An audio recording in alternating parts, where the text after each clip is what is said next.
एक है कि अगर आपको कभी कैजुअल रजिस्ट्रेशन लेना है, कोई एक इंसिडेंस के लिए आपको कोई कॉन्ट्रैक्ट मिला, जीएसटी में आप रजिस्टर्ड नहीं है, किसी एक काम को मिला, इस काम के लिए आपको एक मान लो कैजुअल रजिस्ट्रेशन लेना है, तो कैजुअल रजिस्ट्रेशन वाले को भी कंपलसरी लेना होगा। And non resident taxable person आप है तो भी आपको रजिस्ट्रेशन लेना जरूरी है, उनको 20 लाख का लिमिट वगैरह अप्लाई नहीं होगा। नेक्स्ट पॉइंट इज कि अगर जो है आपको रिवर्स चार्ज में देने की रिस्पॉन्सिबिलिटी है, जैसे ट्रांसपोर्ट सेक्टर में रिवर्स चार्ज में देने की आपकी रिस्पॉन्सिबिलिटी है, तो वो भी उनको भी कंपल्सरीली रजिस्ट्रेशन कराना होगा। इलेक्ट्रॉनिक कॉमर्स ऑपरेटर, जितने भी इलेक्ट्रॉनिक ट्रेड वाले हैं, all the companies which are having electronic trading platform, उनको सबको रजिस्टर कराना है। एंड अगर आपने कोई एजेंट अपॉइंट किया है तो भी एजेंट को भी वो करना है, रजिस्ट्रेशन लेना है। We go to the next point,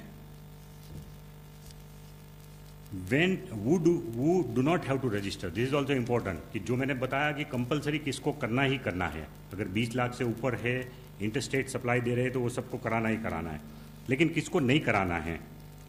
अगर आप ऐसी कमोडिटी का व्यापार कर रहे हैं जो कि एक्सक्लूसिवली एग्जेम्प्ट कैटेगरी में, फॉर एग्जांपल अनाज, गेहूँ, मतलब जो धान्य का आप व्यापार करें जो कि पूरा, या आपका मिल्क का व्यापार है तो मिल्क भी पूरा एग्जेम्प्ट है, मान लो मिल्क और ऐसी कमोडिटी, और ऐसे अगर पूरी एग्जेम्प्ट कमोडिटी का पूरा व्यापार कर रहे हैं तो फिर आपको जीएसटी का रजिस्ट्रेशन लेने की जरूरत नहीं है। अगर आप एग्रीकल्चरिस्ट है, जिसकी डेफिनेशन उसमें दी हुई है कि जिसमें जमीन में से आ रहे हैं, तो अगर आप अपना पान नंबर बदलना चाहते हैं तो फिर तो आपको नया रजिस्ट्रेशन ही लेना पड़ेगा। पान नंबर के आधार पे ही रजिस्ट्रेशन मिलता है। सो अगर कोई आदमी बोलता है कि भाई मैं पान नंबर बदलना चाहता हूँ तो पूरा रजिस्ट्रेशन ही बदलना पड़ेगा, तो ये हमको याद रखना है। दूसरा कि जो स्टेट वाइज सेपरेट रजिस्ट्रेशन लेना है। अगर आपका कारोबार एक से ज़्यादा स्टेट में है, पहले भी ये था कि भाई पहले आपका 5 जगह से कारोबार चल रहा तो 5 जगह वेट का लेना पड़ता था आपको, अब जीएसटी का लेना पड़ेगा, ऑनलाइन ही लेना पड़ेगा, लेकिन हर स्टेट में लेना पड़ेगा। आप यहीं बैठ के 5 स्टेट का फॉर्म भर के जीएसटीएन वेबसाइट से ले सकते हो, लेकिन 5 स्टेट का अलग लेना पड़ेगा अगर आपका कारोबार है तो। सर्विसेज में भी 5 स्टेट में अगर आप सर्विस दे रहे हैं, वहाँ की आपकी ऑफिस सर्विस दे रही है, तो फिर आपको 5 स्टेट में रजिस्ट्रेशन लेना पड़ेगा। एक स्टेट में एक पान के ऊपर एक ही रजिस्ट्रेशन नंबर मिल सकता है, जिसमें 2 एक्सेप्शन है। नॉर्मली एक पान नंबर के ऊपर एक स्टेट में एक ही रजिस्ट्रेशन मिल सकता है, उसमें 2 एक्सेप्शन है। एक तो कि अगर आपका बिजनेस इतना बड़ा है कि आपके अलग अलग बिजनेस वर्टिकल्स है, अलग अलग डिवीज़न है, कि एग्रो इंडस्ट्री का एक डिवीज़न है, सीजनल आइटम्स का एक है, तो इस तरह का अलग अलग अगर आपका डिवीज़न है, वर्टिकल्स है, तो उसके लिए आप अलग डिमांड कर सकते हो, अलग रिक्वेस्ट कर सकते हो, वो आपको मिल सकता है। लेकिन उसके सबके एक एक डिवीज़न के आपको अलग अलग हिसाब रखने पड़ेंगे। प्लस जब एक डिवीज़न आपका दूसरी डिवीज़न के साथ ट्रांजैक्शन करेंगे तब उसके ऊपर भी पूरा as if it is an independent entity आपको पूरा टैक्स का हिसाब किताब रखना पड़ेगा, टैक्स देना पड़ेगा, because that will be considered as completely a different entity. Same PAN number, owner is the same, 2 business vertical, लेकिन एक दूसरे के साथ उनको अपना वो करना है, वो इंडिपेंडेंस रखना है और उनको टैक्स का व्यवहार होगा। और दूसरा जो एक्सेप्शन है वो कि अगर आपका एक यूनिट डोमेस्टिक टेरिफ एरिया में है, एक एसीजेड में है, तो भी आपको अलग अलग नंबर मिल सकते हैं, क्योंकि एसीजेड में जब सामान बेचते हैं आप, तो वो it is considered as good as export, इसीलिए आपको आईजीएसटी वगैरह का व्यवहार आएगा उसमें। इसीलिए एसीजेड में अगर आप माल भेज रहे हैं, अगर एसीजेड में आपका एक यूनिट है और एक दूसरे में है उसी स्टेट में, तो एक ही स्टेट के अंदर 2 नंबर आपको मिल सकते हैं। लेकिन अगर आपके एक ही एसीजेड में 2 यूनिट है तो फिर एक ही यूनिट एक नंबर से काम चल सकता है। लेकिन अगर मान लो मतलब कि किसी का भी एक डोमेस्टिक एरिया में है और एक से ज़्यादा एसीजेड में यूनिट है तो 2 नंबर मिल सकते हैं, इस तरह से हो सकता है। कब कराना है रजिस्ट्रेशन? जिन लोगों ने माइग्रेट किया है अभी तक जो अपने पान नंबर और वेट नंबर से उनको प्रोविजनल सर्टिफिकेट जो मिल गया है, उनको 3 महीने का टाइम मिलता है 1 जुलाई से।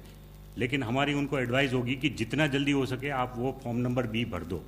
उनमें से 80 लाख लोग थे, उसमें से 67 लोगों ने अपना नंबर को एक्टिवेट कर दिया है लॉगिन करने से, और वो 67 लोगों को हमने प्रोविजनल सर्टिफिकेट पहुंचा दिया है, प्रोविजनल रजिस्ट्रेशन सर्टिफिकेट उनको मिल गए हैं। तो वो प्रोविजनल रजिस्ट्रेशन सर्टिफिकेट के आधार पे 3 महीने तक अपना बिजनेस चालू रख सकते हैं।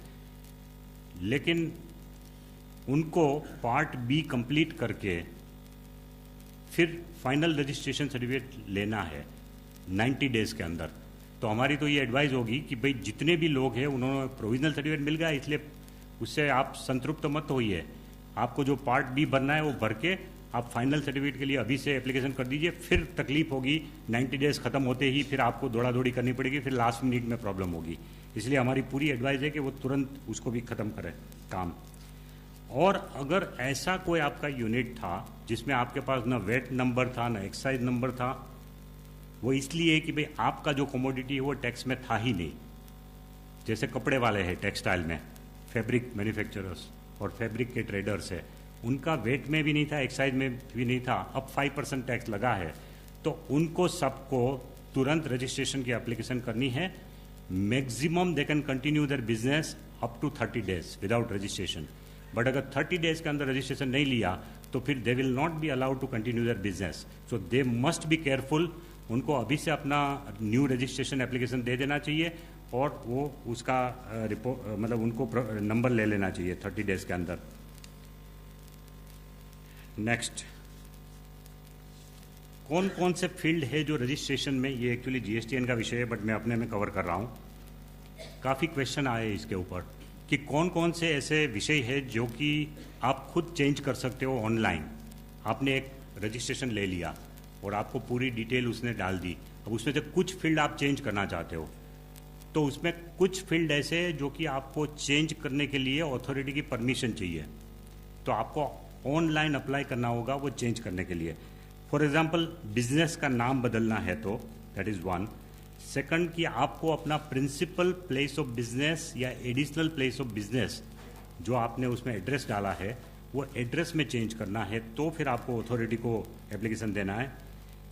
मेन पार्टनर या डायरेक्टर का जो नाम है उसमें कोई अगर चेंज करना है, किसी कंपनी में मान लो एक डायरेक्टर का भी चेंज होता है, तो भी आपको उसके लिए अथॉरिटी को ऑनलाइन एप्लीकेशन देनी है, मैनुअल नहीं देनी है, ऑनलाइन ही एप्लीकेशन की फैसिलिटी है। और ये फील्ड के अलावा बाकी कोई भी फील्ड है वो सब आप अपने आप लॉगिन करके बदल सकते हो, आपको अथॉरिटी की वेट करने की ज़रूरत नहीं। फॉर एग्जांपल क्या क्या डिटेल आप डालते हैं, आप डालते हैं कि बैंक अकाउंट की डिटेल डालते हैं कि आपका बैंक अकाउंट कौन सा है। अगर बैंक अकाउंट बदल गया तो आप अपने आप बदल सकते हैं उसको ऑनलाइन जाके, उसके लिए आपको किसी की वेट करने की ज़रूरत नहीं है। फिर आप उसमें ये भी डाल रहे हैं, आपको हम पूछ रहे हैं कि भाई 5 मेन आइटम ऑफ बिजनेस कौन सी है, उसका HSN कोड दीजिए। अब आपके पास तो 20, 25, 30 आइटम भी हो सकती है, हम नहीं चाहते कि हम सब आइटम का लिस्ट लें आपसे। 5 आइटम की जगह है उसमें जीएसटीएन के वेबसाइट में, वो 5 आइटम का आप HSN कोड दे दीजिए जो मेन आइटम है उसका, बाकी सब आइटम आप अपने पास रखिए, हमें ज़रूरत नहीं है। बट उसमें भी अगर आप चेंज करना चाहते हैं अपने मेन आइटम ऑफ बिजनेस, तो वो सब भी आप उसमें चेंज कर सकते हैं।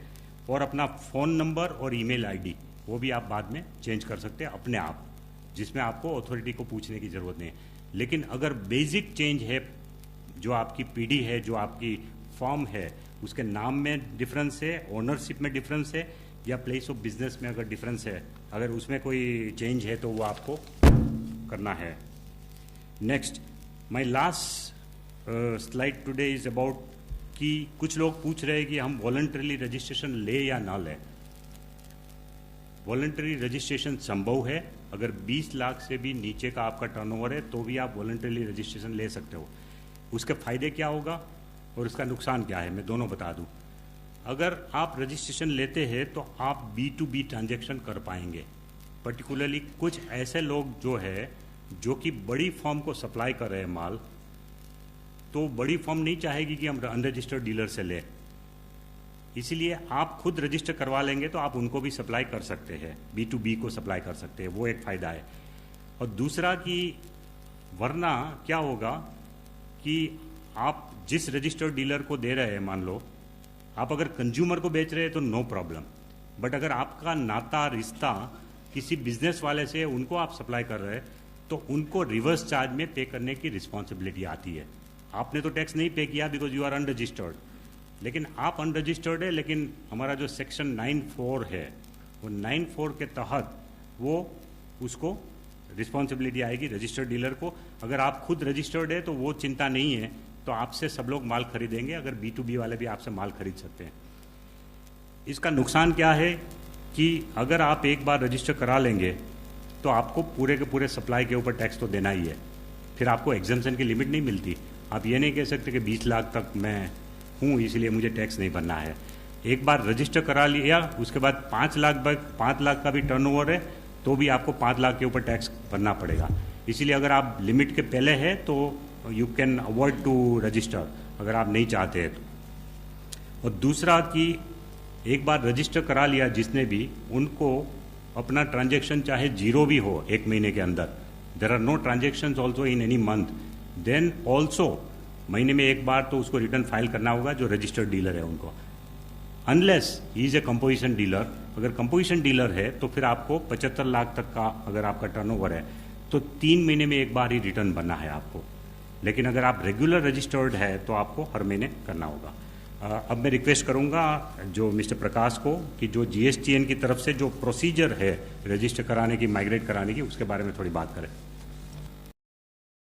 दिया गया और टैक्स पेयर को सिर्फ इतना ही करना था कि वो पोर्टल पे जाकर उस प्रोविजनल आईडी को और उस पासवर्ड को डाल के उसके बाद अपनी मोबाइल, अपनी ईमेल एड्रेस डालें और इतने के बाद आपकी एनरोलमेंट होती कि आप आ गए इसके अंदर, जो पार्ट A कहलाता है। उसके बाद उसकी पार्ट B है जो रजिस्ट्रेशन और एनरोलमेंट दोनों में बिल्कुल एक तरह की है और जिसका पूरा उदाहरण सचिव महोदय ने अभी दिया कि अलग अलग हिस्से हैं जिसमें कि बिजनेस डिटेल्स है, प्रोमोटर्स की डिटेल्स है, उसमें आपकी प्रिंसिपल प्लेस ऑफ बिजनेस है, एडिशनल प्लेस ऑफ बिजनेस है, ऑथराइज सिग्नेटरी है, बैंक है, गुड्स एंड सर्विसेज जो डील करते हैं, ये सब आप भरते हैं और उसको भरने के बाद आपका वो पार्ट जो होता है कंप्लीट हो जाता है। अगर आपने पार्ट B भी कर लिया तो आप कहलाते हैं कि आप माइग्रेट हो गए। तो दोनों में डिफरेंस ये है कि अगर आपने सिर्फ अपनी एक्टिवेट किया यूज़र आईडी पासवर्ड को और आपने ईमेल और मोबाइल डाला तो आप एनरोल हो गए, और जब अगर आपने उसमें पार्ट B भी भर दिया तो आप उसके बाद आप इसमें माइग्रेट हो जाते हैं। अभी तक जैसा कि सचिव साहब ने बताया 67 लाख के 11,000 टैक्स पेयर्स ऑलरेडी एनरोल हो चुके हैं और उसमें से 30 लाख लोगों ने अपना पार्ट B भर के और उनको उसकी भी एक्नॉलेजमेंट दी जा चुकी है। तो पहला सवाल जैसे उन्होंने बताया कि प्रोविजनल सर्टिफिकेट, जितने लोगों को प्रोविजनल आईडी मिला और जिन्होंने एक्टिवेट कर दिया उन सभी को 67.11 लाख लोगों को उनकी प्रोविजनल सर्टिफिकेट ईमेल से भेज दी गई। साथ ही साथ ये उनके डैशबोर्ड पर भी अवेलेबल है, जब भी वो लॉगिन करें वहाँ से जाकर उसको डाउनलोड कर सकते हैं। और जैसा मैंने बताया कि पार्ट B भरने के बाद जैसा कि 30 लाख लोगों ने कर दिया है, उसके बाद आपकी जो एलिजिबिलिटी हो जाती है परमानेंट रजिस्ट्रेशन लेने के लिए। इस बीच में ये जो फिल्ड अप डॉक्यूमेंट है ये जाएगा टैक्स ऑफिसर के पास, जो उसे देखेंगे और देख करके अगर उस अप्रूव कर देते हैं तो आपका परमानेंट रजिस्ट्रेशन होता है। अगर उनकी कोई क्वेरी होती है किसी पर्टिकुलर आइटम के बारे में, जैसे वो पढ़ नहीं पा रहे हैं जो डॉक्यूमेंट लगाया है, या कोई डॉक्यूमेंट है जो कि लीज डीड है एक्सपायर हो गई है तो नई डॉक्यूमेंट मांगेंगे और उसको जमा करने के बाद होगा। तो रजिस्ट्रेशन और एनरोलमेंट की जो पार्ट B है बिल्कुल एक जैसी है और इसको भरने के लिए हम जनरली हमने वेबसाइट पे भी लगाया है कि इसको करने के पहले ऑनलाइन कुछ चीज़ें आप पहले से करके रख लें। वो क्या चीज़ें हैं? जैसे फोटोग्राफ्स हैं प्रोमोटर्स की, आपकी लीज डीड या इस तरह की जो प्रूफ ऑफ बिजनेस है प्रिंसिपल प्लेस और की, वो अब तैयार करके रख लें। इसके बाद ऑथराइज सिग्नेटरी का जो अपॉइंटमेंट है, जिसने भी उसको ऑथराइज किया है, उसकी भी स्कैन करके कॉपी रख लें। इतनी सब चीज़ें रख लें तो आपका 10 से 15 मिनट में ये पूरी एनरोलमेंट की जो प्रोसेस है, जो पार्ट B भरने की प्रोसेस है, वो कंप्लीट हो जाती है। और जैसा मैंने बताया कि 30 लाख लोगों ने इसको करके उनको ARN भी दिया जा चुका है। बाकी जो 37 लाख लोग हैं जिन्होंने ये पार्ट बी कंप्लीट किया है या हाफ कंप्लीट है, उनसे हमारी गुजारिश है कि उसे जल्दी करें, जिससे कि आपका ये काम अब पहले हो जाए और आपको परमानेंट रजिस्ट्रेशन मिल जाए। नई रजिस्ट्रेशन की प्रक्रिया चूंकि ये अभी शुरू हुई है 25 जून से, मैं आपको थोड़ा डिटेल में इसको बताऊंगा। इसके लिए आपको एक पैन जरूरी है बिजनेस एंटिटी का, एक मोबाइल नंबर और एक ईमेल आईडी। आप gst.gov.in पे जाएंगे और वहाँ पे ये तीनों आइटम्स अपने स्टेट चूज़ करेंगे, अपना लीगल नाम लिखेंगे, पैन लिखेंगे, मोबाइल नंबर, ईमेल आईडी डालने के बाद आपको OTP भेजी जाएगी इन दोनों पे, मोबाइल पे और ईमेल पे, दोनों OTP इसमें डालनी है। उसके बाद जब ये अगर सक्सेसफुल वेरिफिकेशन हो जाती है CBDT से कि हाँ ये पैन एग्जिस्ट करता है और ये उसी एंटिटी के नाम से है जो आपने लीगल नेम दिया है, तो आपको एप्लीकेशन रेफरेंस नंबर या जिसे हम इनफैक्ट उसको TRN कहते हैं, TRN आपको मिल जाता है। TRN डाल करके फिर आप उसके बाद उसकी पार्ट बी भरना शुरू करते हैं, जिसमें कि वही सारी चीज़ें हैं जैसे कि आपकी बिजनेस डिटेल्स हैं, आपकी प्रिंसिपल प्लेस ऑफ बिजनेस है, आपके प्रोमोटर्स हैं, आपके बैंक हैं, additional place of business, goods and services etcetera, dealt, ये सारी डालते हैं।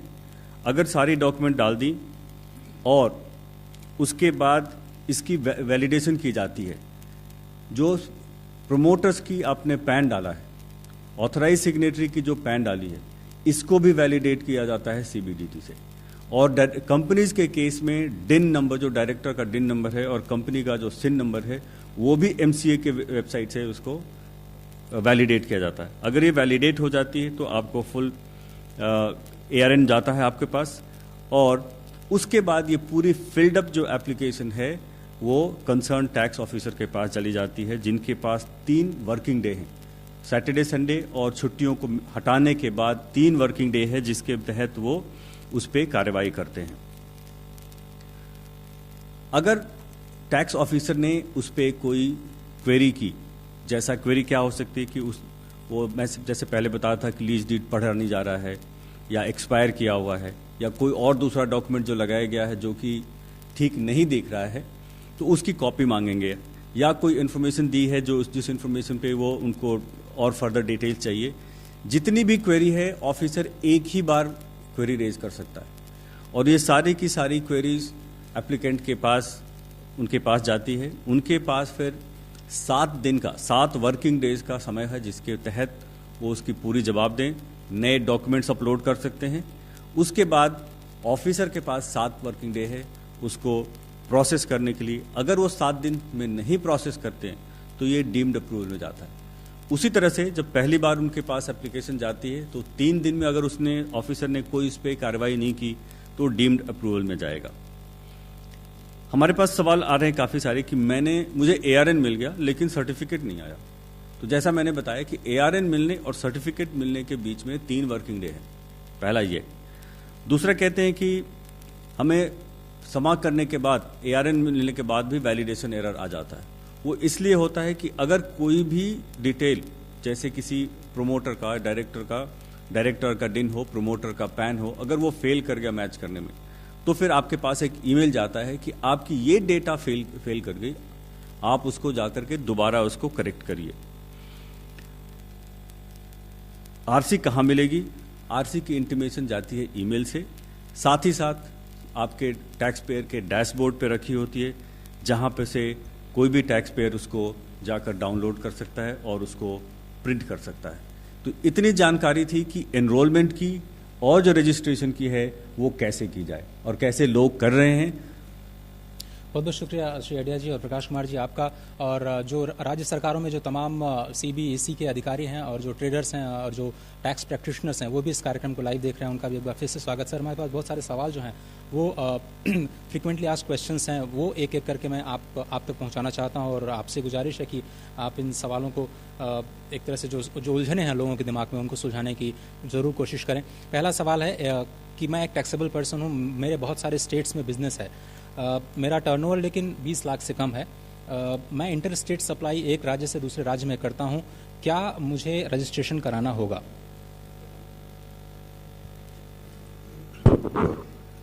देखिए, अभी राजस्व सचिव ने अपने प्रेजेंटेशन में बताया कि कुछ केसेस ऐसे हैं जिसमें आपको थ्रेशोल्ड एग्जेम्पशन नहीं मिलता है। अब इस केस में जो प्रश्न किया गया है, इनमें इनका विभिन्न राज्यों में रजिस्ट्रेशन टर्नओवर है और टर्नओवर 20 लाख से कम है, बट वो इंटर स्टेट सप्लाई करना चाहते हैं। अगर इंटर स्टेट सप्लाई करेंगे तो उनको रजिस्ट्रेशन लेना पड़ेगा, बिकॉज जो लोग इंटर स्टेट सप्लाई कर रहे हैं, एक राज्य से दूसरे राज्य में सप्लाई कर रहे हैं, उनके लिए थ्रेशोल्ड एग्जेम्पशन नहीं है।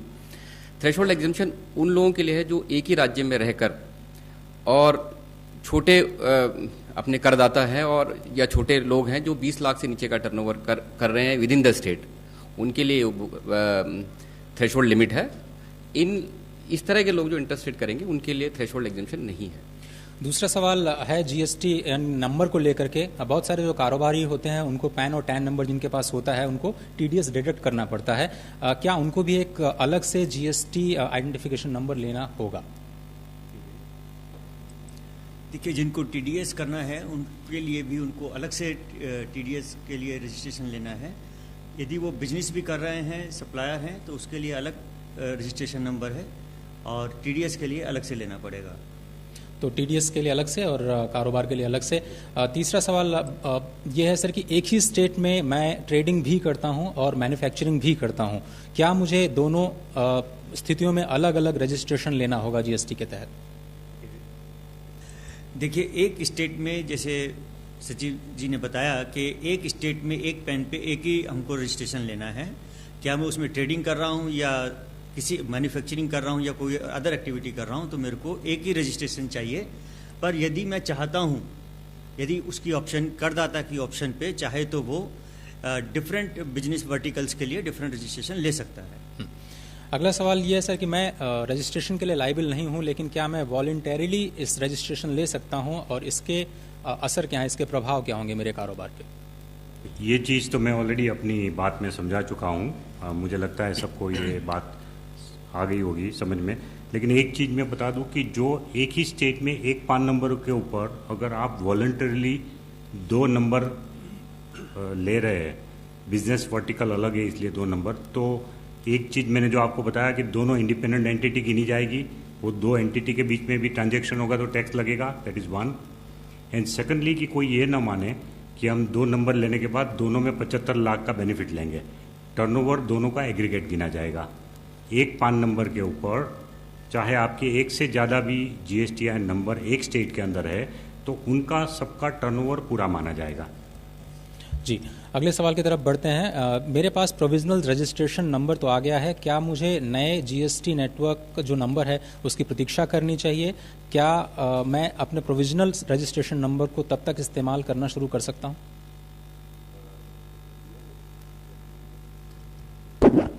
आप अपने प्रोविजनल रजिस्ट्रेशन पीआईडी के ऊपर अपना बिजनेस चला सकते हो और जब तक आपका पूरा जीएसटी नहीं मिलता तो उसके ऊपर कार्रवाई कर सकते हो, आप अपना बिजनेस चला सकते हो। उसकी 90 दिन तक आपको लेकिन जीएसटीएन का अपना जीएसटीआईएन नंबर लेना होगा, तब तक आप अपने पीआईडी के ऊपर अपना बिजनेस चला सकते हो। जी, मैं एक कारोबारी हूँ कंट्री लिकर का, यानी देशी शराब के कारोबार में हूँ। क्या मुझे वैट से जीएसटी में माइग्रेट करना ज़रूरी है, क्योंकि लिकर जो है वो जीएसटी लॉ के दायरे से बाहर है? अगर आप एक ऐसी वस्तु में व्यापार कर रहे हैं जो जीएसटी के बाहर है और उसके अलावा आप ऐसा कोई कारोबार नहीं कर रहे हैं जो जीएसटी के अंतर्गत आता है, जैसे कि जो प्रश्नकर्ता हैं इन्होंने कहा कि ये लिकर में सिर्फ काम कर रहे हैं, तो ये ऐसी वस्तु है जो जीएसटी के दायरे से बाहर है और ये प्रावधान लॉ में है कि जो लोग ऐसा व्यापार कर रहे हैं जो बिल्कुल जीएसटी के दायरे से बाहर है, उनको रजिस्ट्रेशन लेने की आवश्यकता नहीं है। हैशटैग आस्क गढ़िया पर बहुत सारे जो सवाल हैं उसमें 8वां सवाल ये है कि मैं रजिस्टर करना चाहता हूं आईएसडी के तौर पर, इनपुट सर्विस डिस्ट्रीब्यूटर के तौर पर, whether I can apply now या फिर उसका प्रोसीजर क्या है अगर ऐसा करना है तो? आईएसडी के लिए आपको एक सेपरेट रजिस्ट्रेशन लेना है, वो तो एक्ट में प्रोवाइडेड है, तो आप रजिस्टर कर सकते हैं एज अ आईएसडी सेपरेटली। लेकिन उसका जी, अगला सवाल है सर कि जीएसटी के रजिस्टर करने के लिए मुझे अभी और कितना इंतजार करना पड़ेगा? How long can I wait to register in GST?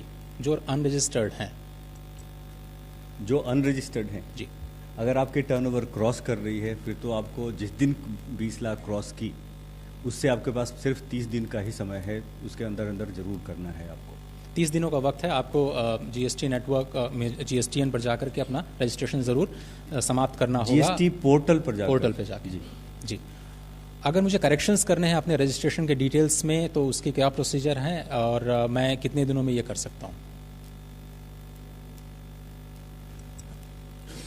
जो आपने अपनी सर्टिफिकेट के लिए जितना जो आपने डेटा जो डाला, अगर उसमें आप कोई चेंज करना चाहते हैं तो पूरे डेटा को 2 भाग में बांटा गया।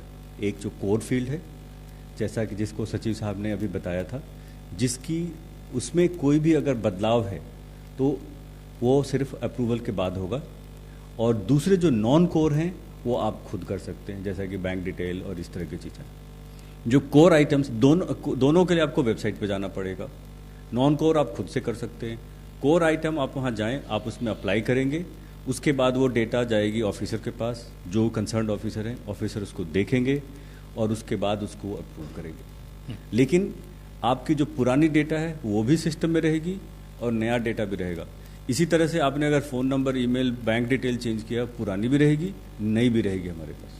जी, अगला सवाल सर्विस टैक्स से रिलेटेड है। मैं एक रजिस्टर्ड सर्विस टैक्स एसएससी हूँ, लेकिन मेरा जो एनुअल टर्नओवर है वो 12 लाख रुपए है, लेकिन अब मैं थ्रेशोल्ड एग्जम्पशन के लिए एलिजिबल हूँ, तो चूंकि मैं माइग्रेट कर चुका हूँ, क्या मेरे ऊपर टैक्स लगेगा? मेरे ऊपर टैक्स की लाइबिलिटी क्या बनती है?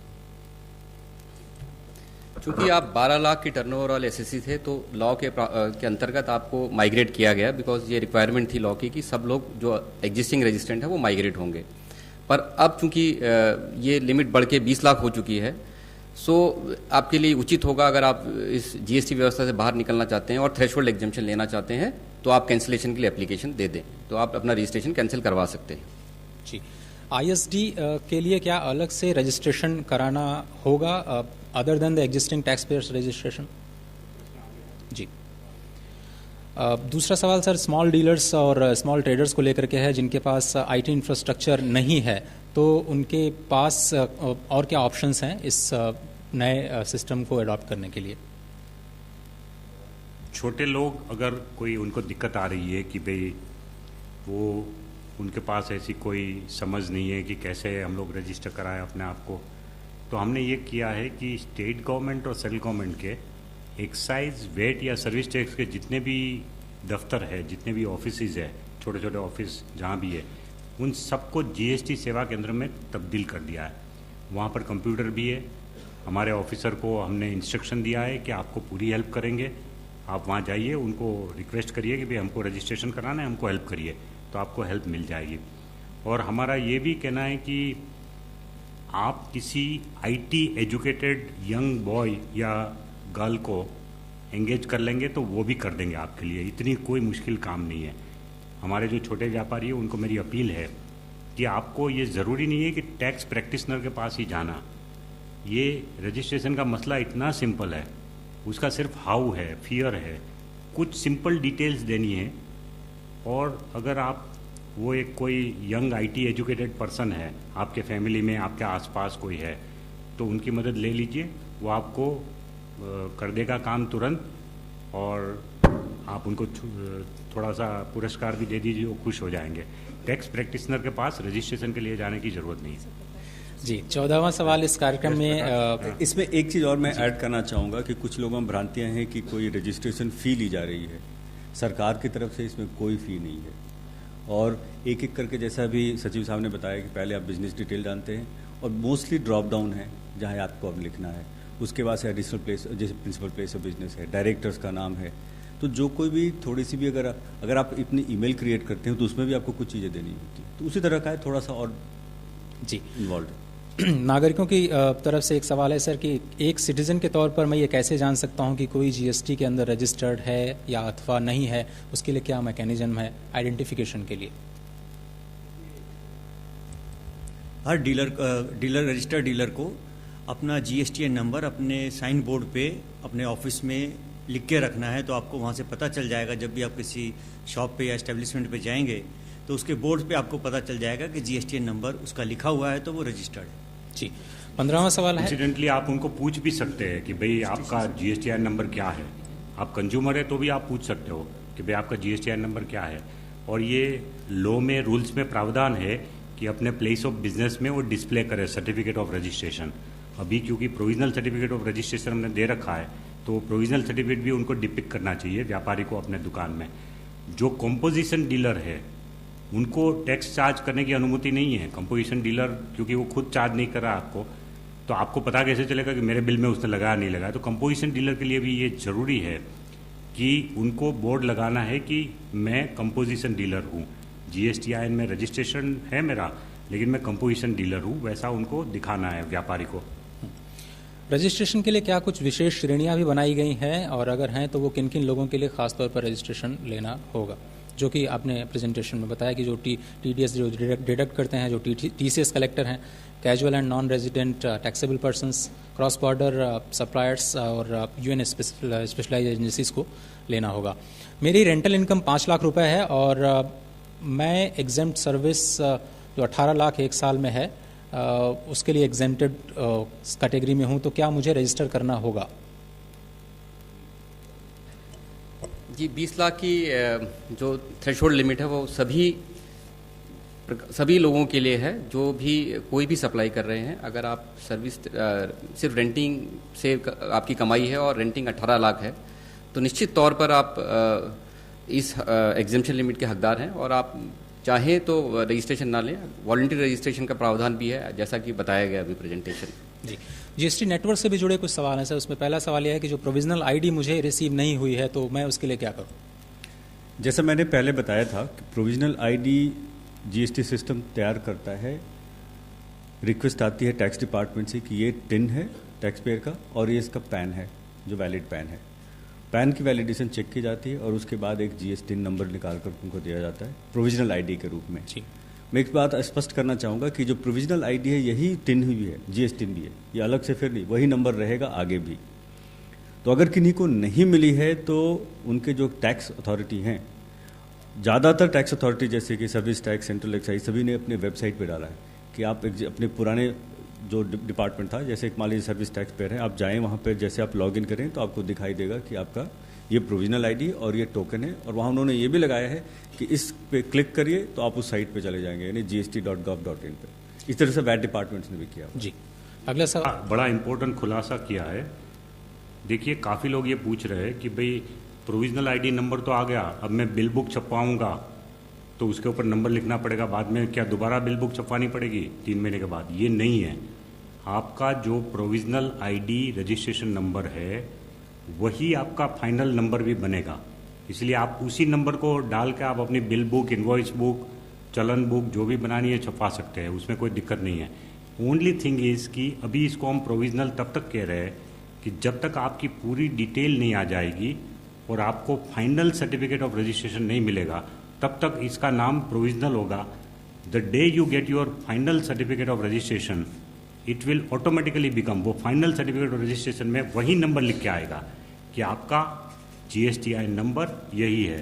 तो ये बड़ी स्पष्टता है। आप सबको विनती है कि ये मेहरबानी करके कन्फ्यूज़न नहीं फैलाए। Same number will remain with you. अगर आपने पूरी फॉर्मेलिटी 3 महीने के अंदर कर दी तो वही नंबर आपका परमानेंट बन जाएगा, और अगर 3 महीने के अंदर आपने वो फॉर्मेलिटी नहीं कर दी तो फिर 3 महीने के बाद वो ऑटोमेटिकली कैंसिल हो जाएगा वो नंबर। इसलिए वी वुड अगेन रिक्वेस्ट कि जिन्होंने भी प्रोविजनल ID का सर्टिफिकेट मिल गया है वो अपने आप को सेटिस्फैक्शन मान के आगे कुछ न करे, ऐसा मत माने। जो लोगों को जो डिटेल देनी है पार्ट B की, वो डिटेल देके फाइनल सर्टिफिकेट और रजिस्ट्रेशन अभी से ले लीजिए, फिर बाद में लास्ट मिनट किसी को तकलीफ नहीं होनी चाहिए। एक फॉलोअप क्वेश्चन सर इसी से जुड़ा हुआ यह है कि मेरी प्रोविजनल ID को कैंसिल कर दिया गया है, मैं इसको कैसे फिर से एक्टिवेट कर सकता हूँ? ये क्या हुआ कि कुछ टैक्स डिपार्टमेंट्स में उन्होंने एक ड्राइव चलाई मार्च अप्रैल के समय में, जिन लोगों ने काफ़ी दिनों से रिटर्न नहीं फाइल कर थी उन्हीं की सारी कैंसिल कर दी। तकरीबन 5 लाख एक साथ हो गए। फिर उसके बाद लोगों ने अप्रोच किया तो उनकी रीस्टोर कर दी गई करीब 4 लाख। तो ऐसे जो टैक्स पेयर हैं जिनके से कैंसिल, पहला स्टेप तो उनको ये करना चाहिए कि जाके अपनी पुरानी डिपार्टमेंट की वेबसाइट पे देखें कि वापस आ गई कि नहीं आ गई। इसको चेक करने के लिए हमारी वेबसाइट पे भी जो जीएसटी पोर्टल है, आप वहाँ जाकर स्टेट और उसके साथ पुराने टैक्स डिपार्टमेंट का टिन या पैन दोनों में से कोई एक डाल करके आप देख सकते हैं कि उसकी स्टेटस क्या है। तो दोनों तरीके से आपको पता चल सकता है। और मेरे ख्याल से मेरा पैन नंबर बदल गया है, तो मैं कुछ प्रोविजनल आईडी में कैसे इनकॉर्पोरेट करूँ, ये भी शायद आपने कवर ये कर तो राजस्व सचिव साहब ने कहा कि अगर पैन चेंज हो गया तो आपकी प्रोविजनल आईडी या जीएस टिन ही चेंज हो जाएगा, क्योंकि पूरा का पूरा पैन आपका टिन के जीएस टिन के भीतर जाता है। कौन करेगा इसको?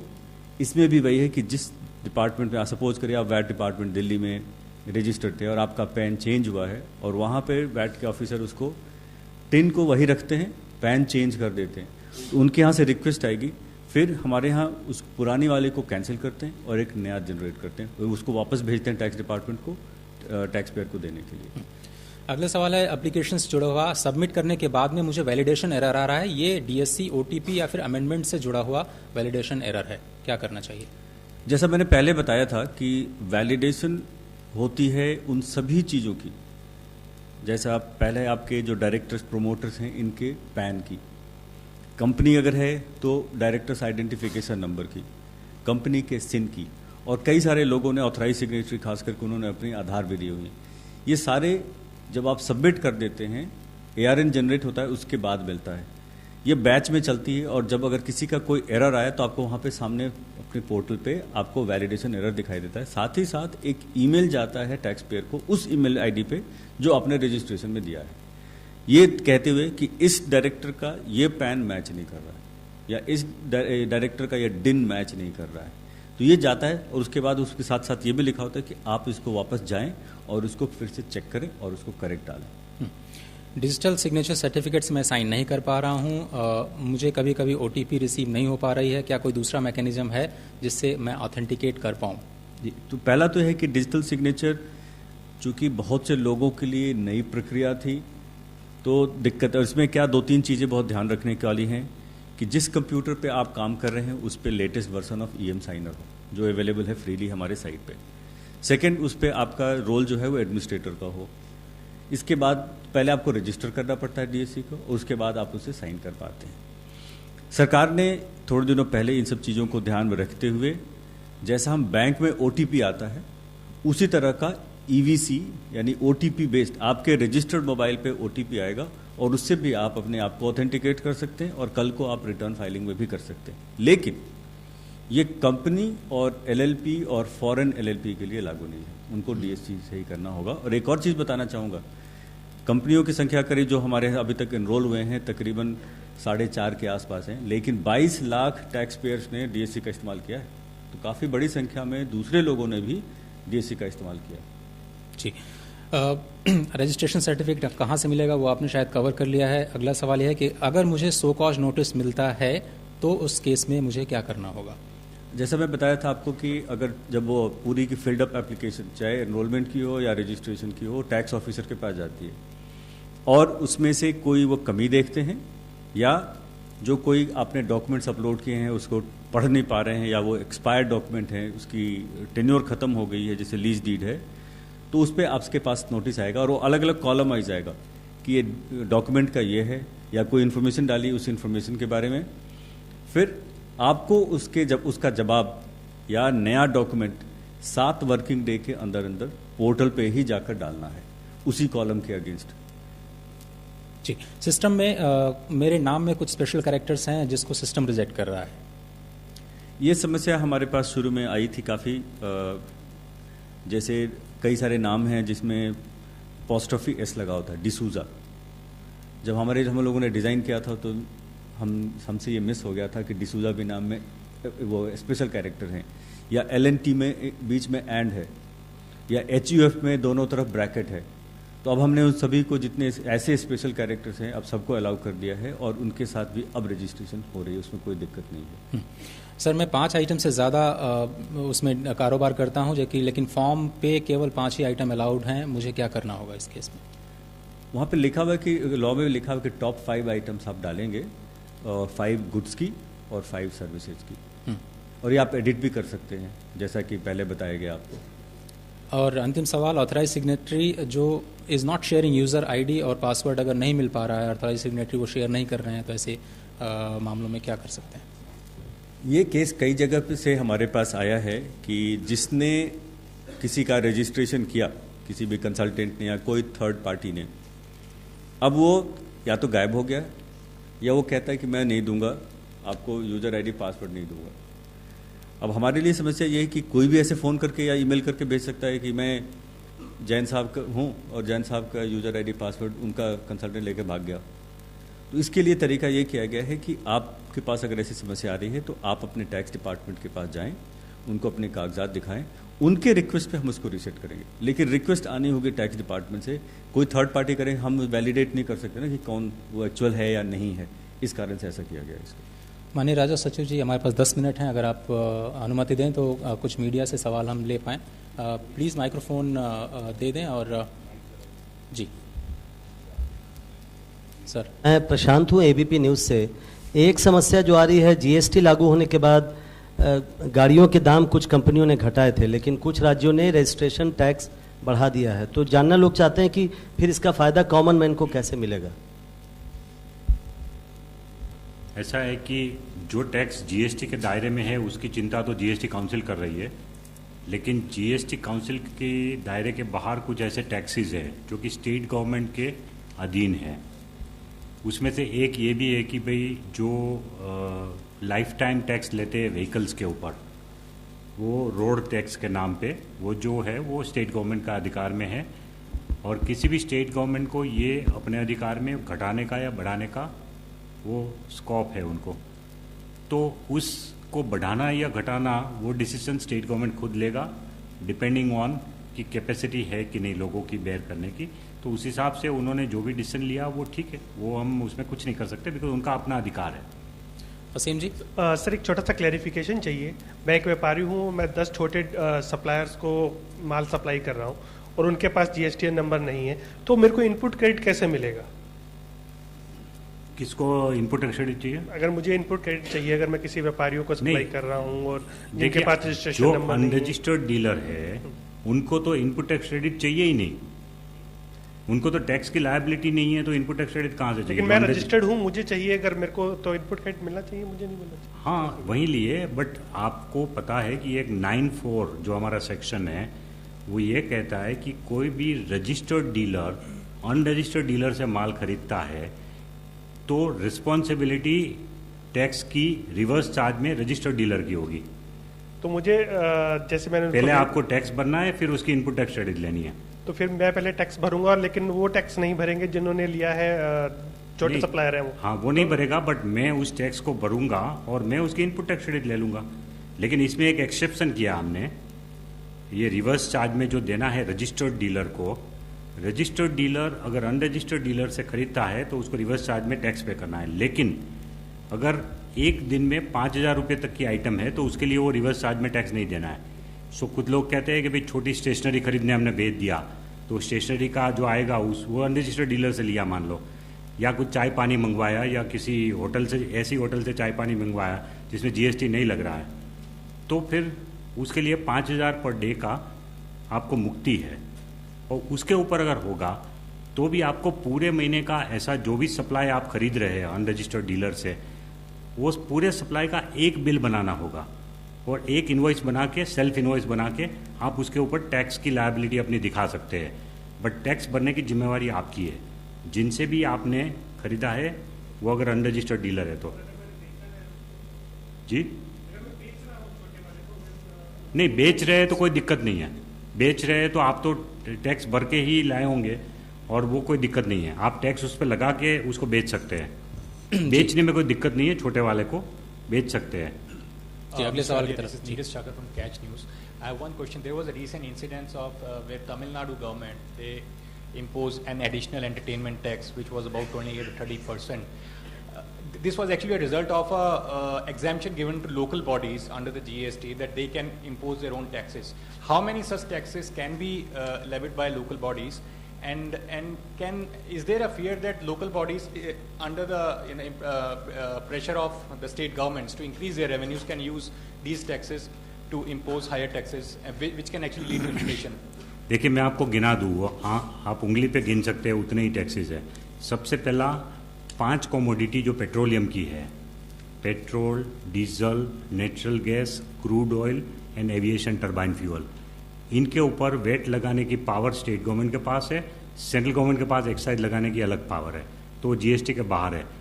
तो उन प्रोडक्ट पे स्टेट और सेंटर कभी भी बढ़ा सकते हैं, कभी घटा सकते हैं। दूसरी जो मेजर आइटम है वो है stamp duty and registration charges, जो ज़मीन या मिल्कत के ऊपर जो होता है वो पावर स्टेट गवर्नमेंट का है, उसमें भी स्टेट गवर्नमेंट कटौती कर सकती है, बढ़ोतरी कर सकती है।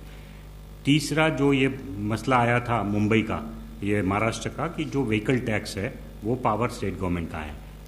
चौथा electricity duty, electricity duty on sale of electricity is still with the state government, एक ये है। नेक्स्ट इज पोर्टेबल अल्कोहल, जो पोर्टेबल अल्कोहल है उसके ऊपर एक्साइज, स्टेट एक्साइज कलेक्ट करने का पूरा अधिकार स्टेट को है, उसमें सेंट्रल गवर्नमेंट को कोई अधिकार नहीं है। और कोई चीज़ छूट गई, entertainment tax for local body.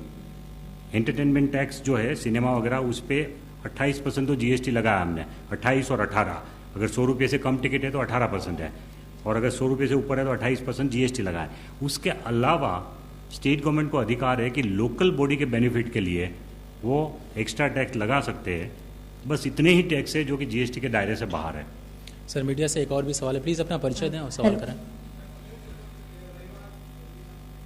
आपका माइक प्लीज़ ऑन कर लें। Thank you.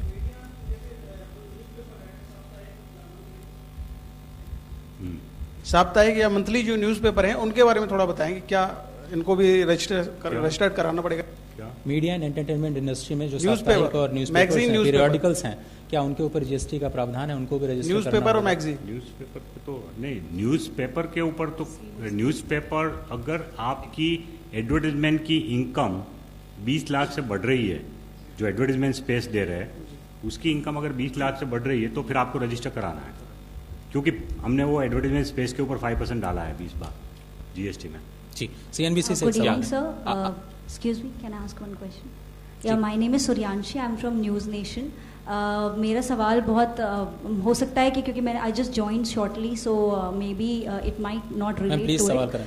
बट सवाल मेरा ये है कि जीएसटी से जो आम लोगों की पॉलिसीज एंड स्कीम्स हैं उस पर क्या असर पड़ेगा? जैसे कार लोन है, होम लोन है या इंश्योरेंस पॉलिसीज हैं, क्या उस पर कोई असर पड़ेगा जीएसटी से रिलेटेड? Thank you ma'am.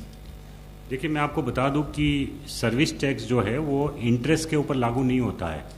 सो चाहे आप डिपॉजिट रख रहे हैं या चाहे आप लोन ले रहे हैं, तो इंटरेस्ट के ऊपर सर्विस टैक्स नहीं लगता, जीएसटी नहीं लगता। इंश्योरेंस के ऊपर ज़रूर लगता है, लेकिन उसमें भी जो लाइफ इंश्योरेंस पॉलिसी है उसके 2 पोर्शन होते हैं। एक होता है कि जो वो लोग अपना सेविंग के लिए कॉर्पस में जाता है, और दूसरा रिस्क कवर करने के लिए होता है। तो हम लोग जो चार्ज करते हैं सर्विस टैक्स वो सिर्फ रिस्क पोर्शन के ऊपर करते हैं, जो कि services given by insurance company है उसके ऊपर होगा, लेकिन जो कॉर्पस पोर्शन है उसके ऊपर नहीं लगता है। सो उसमें भी लिमिटेड असर होगा, और उसमें भी पहले 15% था, अब 18 है, लेकिन उसमें से गुड्स का इनपुट टैक्स क्रेडिट वो ले सकते हैं। इंश्योरेंस कंपनी ने जितने भी गुड्स अपने सर्विसेज देने के लिए यूज़ किए हैं, मान लो ऑफिस में एयर कंडीशनर लगवाया है तो एयर कंडीशनर के लिए जो जीएसटी दिया है उसका इनपुट टैक्स क्रेडिट ले सकते हैं, और फर्नीचर है, स्टेशनरी है, किसी को कमीशन दे रहे हैं, वो सब पे जो है उनका इनपुट टैक्स क्रेडिट ले सकते हैं। ऋतुपर्णो जल्दी से 1 मिनट। Rituparno from CNBC TV 18 sir. Sir export consignments जो जाते हैं फैक्ट्री गेट से पोर्ट, बिफोर जीएसटी एक प्रोसेस उसमें फॉलो किया जाता था, वेर इन एक बॉन्ड कस्टम्स अथॉरिटीज के साथ या एक्साइज डिपार्टमेंट के साथ होता था, एक्सेट्रा एक्सेट्रा, एंड सो उसी अंडरस्टैंडिंग से एक्सपोर्ट कंसाइनमेंट्स चले जाते थे। लेकिन अभी कुछ पोर्ट्स में प्रॉब्लम ये आ रही है कि कस्टम्स के जो फॉर्मेशंस हैं वो मांग रहे हैं, फॉर एग्जांपल बैंक गारंटी मांग रहे हैं ऑन ईच कंसाइनमेंट। इससे एक्सपोर्टर्स के जो कॉस्ट है, it is adding to their cost. So क्या इस पे कुछ कस्टम्स डिपार्टमेंट इस पे कुछ कर रही है? देखिए, जो एक्सपोर्ट के लिए जो प्रावधान है वो ये है कि आज भी आप जीएसटी के अंतर्गत भी अंडर बॉन्ड एक्सपोर्ट कर सकते हैं। सो ये प्रावधान कंटिन्यू किया गया है, इसलिए आपको जो जीएसटी फॉर्मेशन है उसी में बॉन्ड देना है। और तुरंत प्रभाव से ये किया गया कि एक्साइज अथॉरिटी बॉन्ड लेंगी, तो कस्टम्स को तो बैंक गारंटी नहीं लेनी है इन रिलेशन टू एक्सपोर्ट, और जहाँ तक हमको पता है नहीं ले रहे हैं। अगर ऐसी कोई चीज़ होगी तो हम देखेंगे उसको, बट वहाँ बैंक गारंटी नहीं देनी, जो भी बॉन्ड देना है वो जीएसटी फॉर्मेशन में देना है। बहुत बहुत शुक्रिया। इस कार्यक्रम में वक्त सिर्फ इतना ही है। श्री हसमुख अधिया जी, राजस्व सचिव, आपका बहुत बहुत शुक्रिया। वनजा एन सरना जी, बहुत बहुत शुक्रिया। प्रकाश कुमार जी, महेंद्र सिंह जी, पीके जैन साहब और जीडी लोहानी साहब, बहुत बहुत शुक्रिया वक्त देने के लिए। आज पहली क्लास में सिर्फ इतना ही, लेकिन जो कल की क्लास है वो 4:30 से 5:30 बजे शाम को इसी जगह पे होगी, और ये ट्रांजिशन और इनवॉइस मेकिंग से संबंधित है। तो फिलहाल आज के इस खास कार्यक्रम में सिर्फ इतना ही। दीजिए इजाज़त, नमस्कार।